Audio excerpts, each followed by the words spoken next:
Hello friends, स्वागत है आपका आपके अपने लीगल चैनल सोशो प्रहार में। मैं हूं एडवोकेट सनी शर्मा और दोस्तों आज का ये वीडियो महिलाओं के लिए है।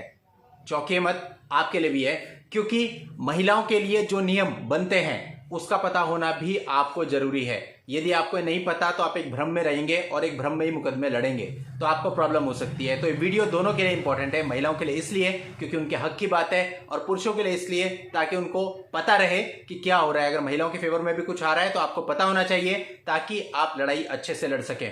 अब दोस्तों ये पूरा मामला इंटरिम मेंटेनेंस से रिलेटेड है। डीवी का केस जब वाइफ लगाती है तो डीवी के केस में जो इंटरिम मेंटेनेंस बनता है उससे रिलेटेड पूरा मामला है और ऑनरेबल सुप्रीम कोर्ट का डिसीजन है, इसलिए बहुत ही इंपॉर्टेंट होने वाला है। आप सब लोग अपने अपने मामलों में इसको यूज कर सकते हैं, रेफरेंस ले सकते हैं, पता चलता है कि कोर्ट्स किस तरह से काम करती हैं। कि अदरवाइज बस हम कानूनों को पढ़ते रहते हैं कि भाई वाइफ एडल्ट्री में है तो मेंटेनेंस नहीं देना पड़ेगा, या वाइफ खुद से छोड़ के चली गई है तो मेंटेनेंस नहीं देना पड़ेगा, या वाइफ हाईली एजुकेटेड है तो मेंटेनेंस नहीं देना पड़ेगा।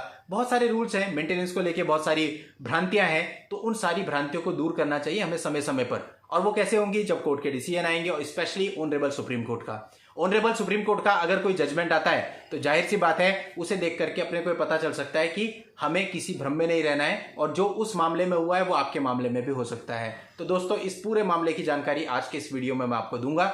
शुरू से एंड तक इस वीडियो में बने रहेगा, वीडियो बहुत इंपॉर्टेंट है। और यदि अभी तक चैनल को सब्सक्राइब नहीं किए हैं तो चैनल को सब्सक्राइब करके नोटिफिकेशन बेल पर जरूर क्लिक कर लें, क्योंकि इस तरह की जानकारियां मैं आपके लिए हर रोज लाता रहता हूं। तो चलिए दोस्तों इस पूरे मामले को समझते हैं।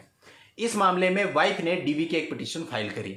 अब डीवी के मामले में दोस्तों इंटरिम मेंटेनेंस बनता है कुछ समय बाद, तो इंटरिम मेंटेनेंस का ऑर्डर हो गया। लोअर कोर्ट ने 5000 पर मंथ का इंटरिम मेंटेनेंस का ऑर्डर कर दिया। अब दोस्तों जब ये इंटरिम मेंटेनेंस का ऑर्डर हो गया, वाइफ इससे संतुष्ट नहीं थी कि केवल 5000 पर मंथ, तो उसने इसको चैलेंज किया सेशन कोर्ट में। अब सेशन कोर्ट ने पूरे मामले की परिस्थितियों को देखा और इस मेंटेनेंस को बढ़ाकर कर दिया 9000 पर मंथ। तो वाइफ फिर भी सेटिस्फाइड नहीं हुई कि इतना थोड़ा सा मेंटेनेंस, फिर वो और आगे बढ़ी और उसने हाई कोर्ट में इस ऑर्डर को चैलेंज कर दिया। अब दोस्तों हाई कोर्ट ने बहुत सारे फैक्टर्स को देखा और इसके साथ साथ ये भी देखा कि वाइफ की एजुकेशन क्वालिफिकेशन क्या है। वाइफ पोस्ट ग्रेजुएट थी और साथ ही वो पीएचडी की तैयारी कर रही थी। अब दोस्तों यानी कि हाईली एजुकेटेड वाइफ यहां पर है। तो हाई कोर्ट ने कहा जब वो इतनी हाईली एजुकेटेड है वो तो अपना अर्निंग खुद कर सकती है, तो क्या जरूरत है उसको मेंटेनेंस के लिए आने की। और जब मेंटेनेंस सेशन ने बांध भी दिया है, अब वो कह रही है उससे भी ज्यादा चाहिए, तो हाई कोर्ट ने उसकी इस दलील को मानने से मना कर दिया और उसकी जो पिटीशन थी खारिज कर दी। यानी कि उसका मेंटेनेंस नहीं बढ़ाया गया, उसका मेंटेनेंस वही रहा जो कि सेशन कोर्ट ने तय किया था 9000 पर मंथ। अब दोस्तों हाई कोर्ट के इस डिसीजन को उसने सुप्रीम कोर्ट में चैलेंज किया। अब सुप्रीम कोर्ट में जब वाइफ गई, वहां सारे फैक्ट्स फिर से देखे गए, पुरानी जितनी लोअर कोर्ट और हाई कोर्ट है सबके जो जजमेंट हुए उनको देखा गया कि किस आधार पर ये जजमेंट लिए गए हैं। तो दोस्तों ऐसे में सुप्रीम कोर्ट ने कड़ा निर्णय लिया, यानी कि जो हस्बैंड के फेवर में बिल्कुल नहीं है, वाइफ के फेवर में है।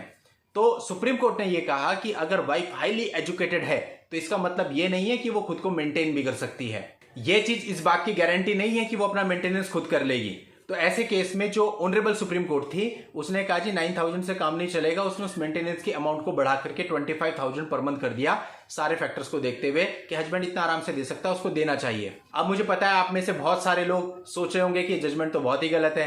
दोस्तों अब देखिए इसी तरह से कोर्ट चलती हैं, कोर्ट सारे फैक्टर्स को देखती हैं। अब दोस्तों क्या गलत है क्या सही है इसका विश्लेषण आपको करना है, लेकिन हमारा काम क्या है कि जो भी इस प्रकार के जजमेंट्स आते हैं वो पॉजिटिव आपके फेवर में होंगे तब भी आपके सामने लाने और नेगेटिव होंगे तब भी लाने हैं। अब ऐसे कई सारे लोग होंगे जो सोचते हैं मेरी वाइफ तो हाईली एजुकेटेड है तो मुझे कुछ देना नहीं पड़ेगा। तो दोस्तों देख लीजिए जजमेंट, और ये जजमेंट कोई बहुत ज्यादा पुराना नहीं है, अभी हाल ही का आई थिंक 2019 या 20 का ये जजमेंट है।